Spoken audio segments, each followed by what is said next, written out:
Hi, this is Maggie from Design Code Debug Repeat. Welcome to the channel and to our 14th video in the Introductory R series. In several prior videos, we've talked about the tidyverse and what tidy data is. I'll link the first tidyverse video here. In this video, we're going to talk about a useful tidyverse function for reshaping a common untidy format into a tidy format, pivot longer, and its counterpart, pivot wider. We'll also talk about ways to join tables together. Let's dive in. In our conversation about tidy data, we looked at an example of untidy data, which I have produced here in this script called pivot.r. I'll execute this code. This table, called not tidy, is an untidied version of the AI data we've worked with in many of our videos. Why is this untidy? Tidy data is data in which each row is an observation. The columns are the variables or components of an observation, and so each value in a row is the value for a specific component of an observation. If we look at the original version of the AI data table, we can see that an observation is composed of a category of AI spending in the entity variable, an amount spent in the invest column, and the year of the observation in the year column. Now, if we look at the wide version of this table, the non-tidy version, you can see that many observations are combined in each row. In the first row, for the category Agricultural Tech, we have 5 observations, the amount spent for each of the 5 years, and part of those observations, the years, have been elevated to column headers. Now, suppose this is the form of the data we have. How can we get that into a tidy format? What we want to do is take those 5-year column headers and put them into 5 rows for each value in entity under a column header labeled year, and move their related values to a column labeled invest.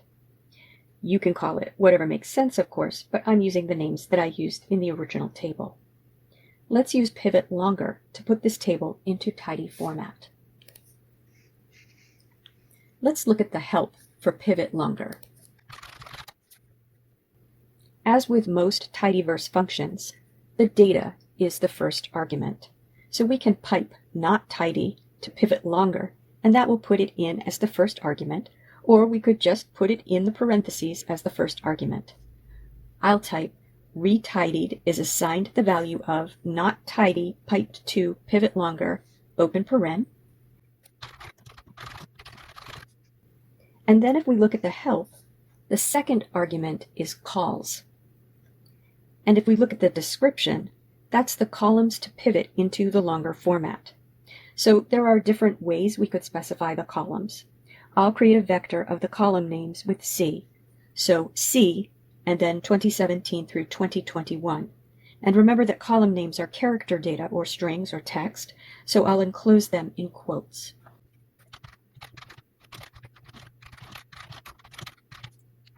Now we have to describe what we want to do with them. We will use the arguments names to and values to. The names to argument is the name of the column where we will put the column names as data, 2017, etc. And the values to argument is the name of the column where we will put the column values. If we look back at our original table, the column values are the expenditures, which I call invest. So I'll write names to equals year and values to equals invest. Let's put in a view and see how that works. Okay, so it looks pretty good. We can see that for each category of spending, we now have a row for each observation, the year and the investment for that year. But if I look at the structure of the table with str in the console, I can see that year values are character data. And in the original table, they're numeric. Let's see if there's a way we can convert them to numeric with the arguments to pivot longer. We can find a names transform argument. There's also a values transform argument that we can use if the values don't transform as we want. And we can specify different data types for different columns or values. Here we want all columns to transform to numeric. We should pass in the function that should be used to transform the character column names to a numeric type, and that function is as.numeric. So we'll add the argument names transform equals as.numeric. Remember, when we're passing a function as data, we just pass the name of the function. That function will be applied to each column name to transform it to a numeric type. If we now run that code and look at the structure of retidied, we can see that the year column is now numeric. Data can come in many forms, and you may need to do multiple transformations to get the table in a tidy form you can use. You might even need to take an intermediate step of pivoting wider, so let's look at pivot wider. You can see in my script that I used pivot wider to create the not tidy table. When we pivot wider, we take the values in a column and turn them into column headers or variables. But when we do this, what data would go in those columns? We need to specify which column we're going to take the values from to store in the new columns. When I pivoted the original AI data table, I took the column headings from year and the values from invest. So that's pivot wider. The first argument is the table, or you can pipe it in. I didn't pipe it here. And then the named argument, names from equals year, the column values that are going to become column names, and values from equals invest, the column values that are going to be in the new columns. And again, here's the not tidy table, which is the result of that function call. Now let's look at ways tables can be combined. We've talked before about data that has been collected and stored in separate chunks, sometimes with slightly different sets of variables. The World Happiness Report, available from Kaggle.com and with data from the Gallup World Poll, is available in separate files by year. I have the tables from 2015, 2016, and 2017. Let's load them in. In the data area of the global environment, I can see that 2015 and 2017 have 12 variables, but 2016 has 13 variables. If I use intersect, which will calculate the set intersection of two sets, I can intersect the column names of the three tables by writing intersect call names WHR 2015, intersect call names WHR 2016, call names WHR 2017,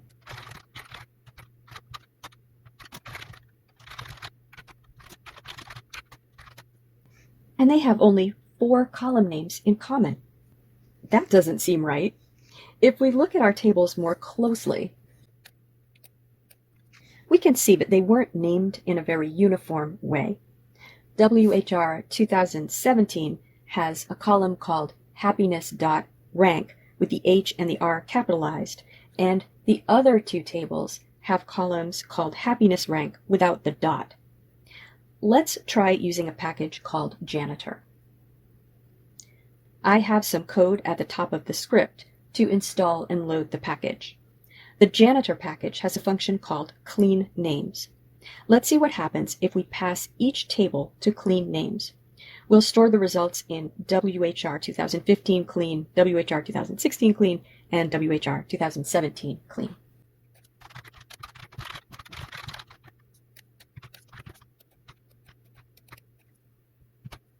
And let's intersect the names again and see what we get. Now we have 10 columns that intersect. We need to know what the columns are that don't intersect, whether they're the same but have different names, whether we want to keep them or not. We need to research our data a little. I'm going to skip over that because our focus here is on manipulating tables, and say that the 3 tables have mostly the same columns. There are a few columns which appear to be related to summary statistics, such as standard error, whisker high and whisker low, and the upper and lower confidence interval columns, and these are each in one table only.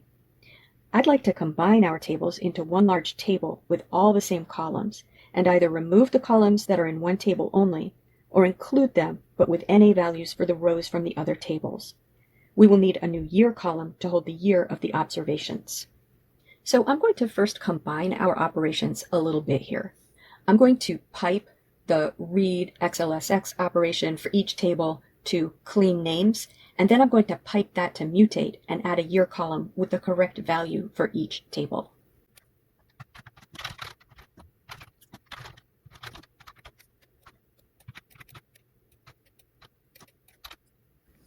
So that becomes WHR 2015 is assigned the value of read XLSX, WHR 2015.XLSX, pipe to clean names, pipe to mutate, year equals 2015, and similar code for the other two tables, and we'll run that. Now here is a data wrangling cheat sheet, which shows some different ways to combine tables. If our tables all had the same columns, we could row bind them, use rbind from base R, or bind rows from dplyr, and that would stack them on top of each other. So we could remove the columns that aren't in the intersection using select. I'm not going to do that, but I'll include the code in the script. The script is available in my GitHub repository, and there's a link in the description. Or we can combine our tables as they are with the correct join operation. I recommend you look through and practice with all of the join operations, which are meant to combine tables that have different but related data. I used a similar operation called merge, which is equivalent to dplyr's left join, in an earlier video, and I will link that here.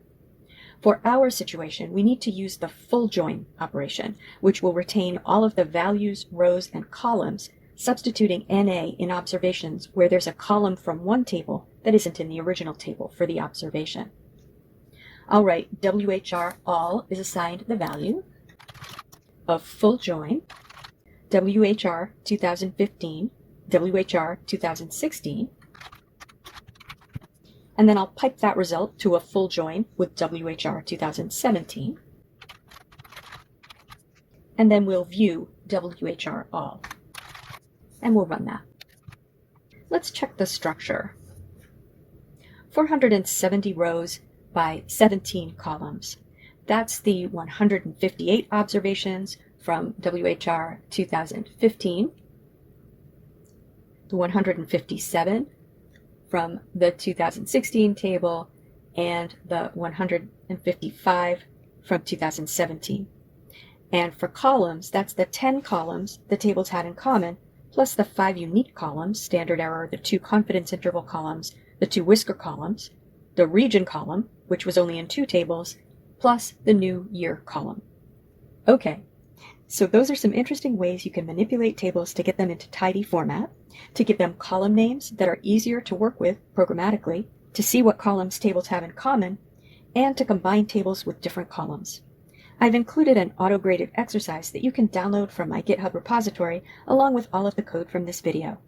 The links are in the description of this video, along with some book recommendations. Have fun with it.